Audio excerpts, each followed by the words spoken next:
نحمده ونصلي على رسوله الكريم أما بعد رب اشرح لي صدري ويسر لي أمري واحلل عقدة من لساني يفقهوا قولي۔ دینی رہنمائی کی مجلس نمبر 190 میں سبھی سامعین کی خدمت میں السلام علیکم ورحمۃ اللہ وبرکاتہ عرض ہے۔ آج کی مجلس کا پہلا سوال یہ ہے کہ ہم اس بات کو بار بار سنتے رہتے ہیں کہ مہمان اپنی روزی خود لے کر آتا ہے اور مہمان کی برکت سے اللہ تبارک و تعالی میزبان اور اس کے گھر والوں کے گناہوں کو معاف کر دیتے ہیں، تو یہ بات کہاں تک درست ہے؟ جواباً عرض ہے کہ اس سلسلے میں ایک روایت مروی ہے جو اگرچہ سنداً ضعیف ہے لیکن فضائل میں مقبول ہے۔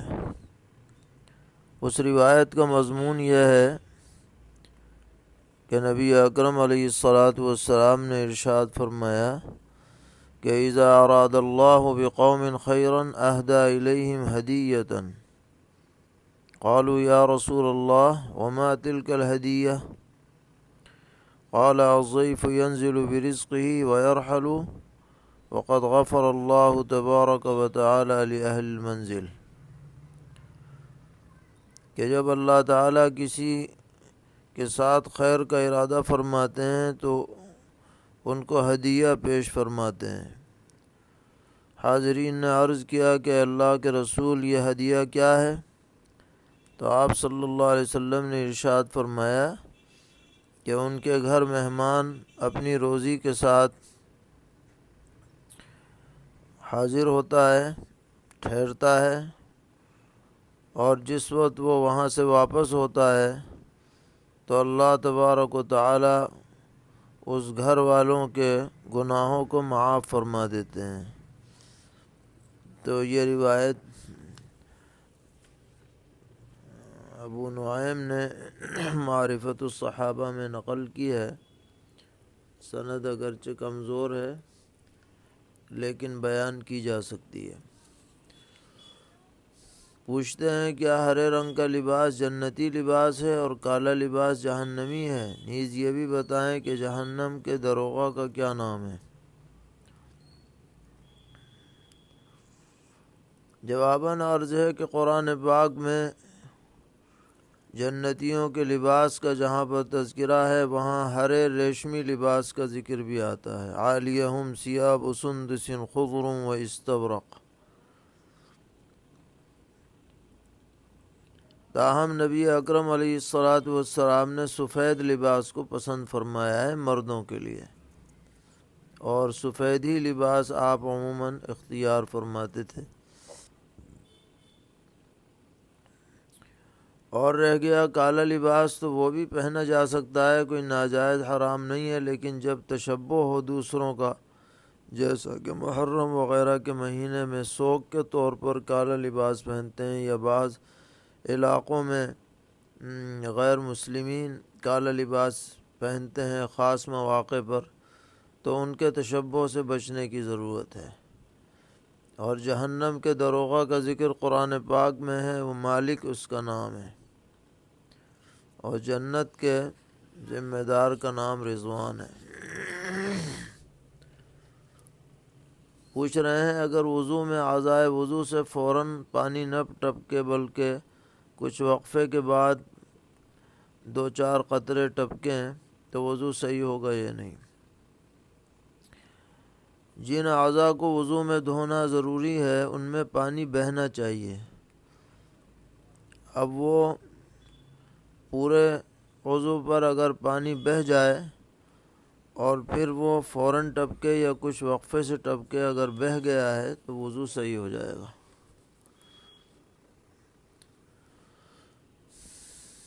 سوال کر رہے ہیں کہ آج امام صاحب نے فجر کی نماز میں پہلی رکعت میں ایاک نعبد و ایاک نستعین چھوڑ دی یہ آیت، اور پھر آخر میں سجدہ سہو کر لیا، تو نماز درست ہوئی یا نہیں؟ جواباً عرض ہے کہ جب سجدہ سہو کر لیا تو نماز درست ہو گئی۔ سوال کر رہے ہیں جماعت میں جانے والا شخص سنت مؤکدہ پڑھے یا اس کی جگہ قضاء عمری پڑھے؟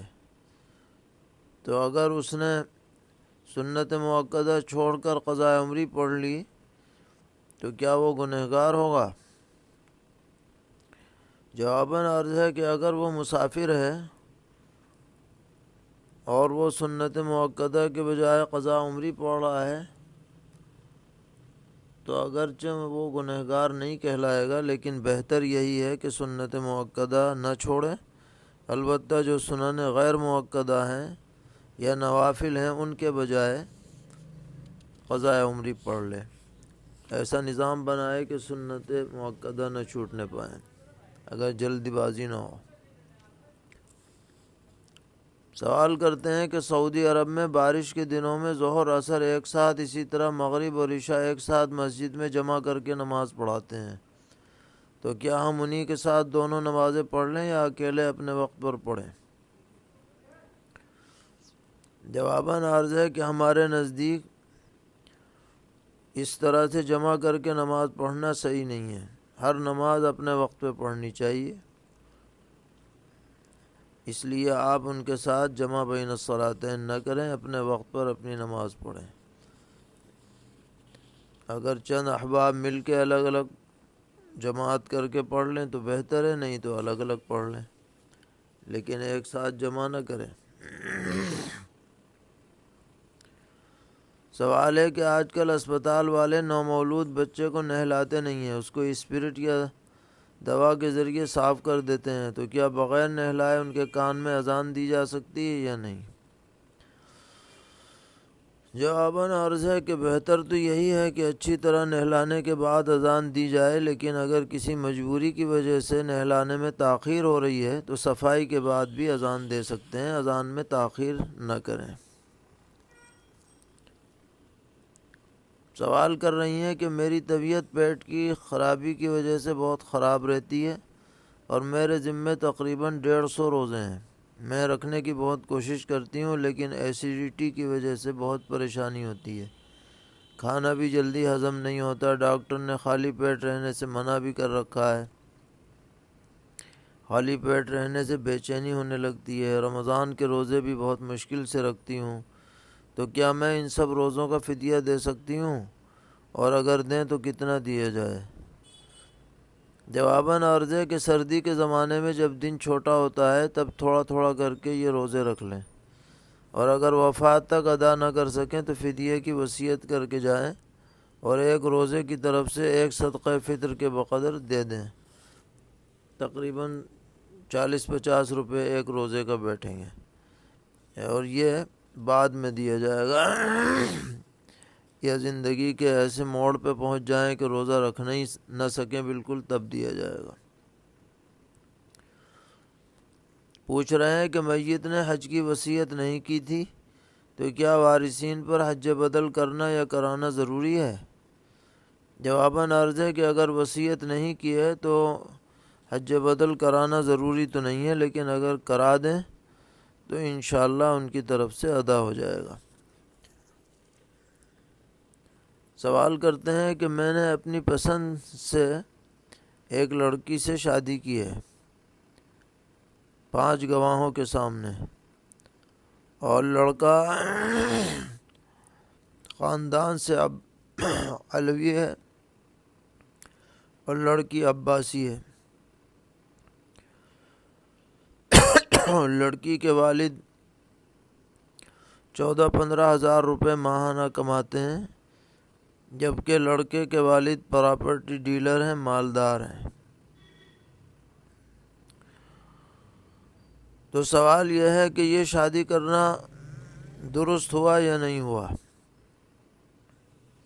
جواباً عرض ہے کہ فی نفسی مسئلے کے اعتبار سے تو نکاح یہ درست ہو چکا، گواہوں کے سامنے ہوا ہے، اور برادریاں بھی ایسی نہیں ہے کہ جس کی وجہ سے غیر کفو کہا جائے، لیکن عام طور پر خاندان والوں کو اعتماد میں نہ لے کر جو نکاح کیے جاتے ہیں اس میں بڑے فتنے اور خرخشے بعد میں پیدا ہوتے ہیں، اس لیے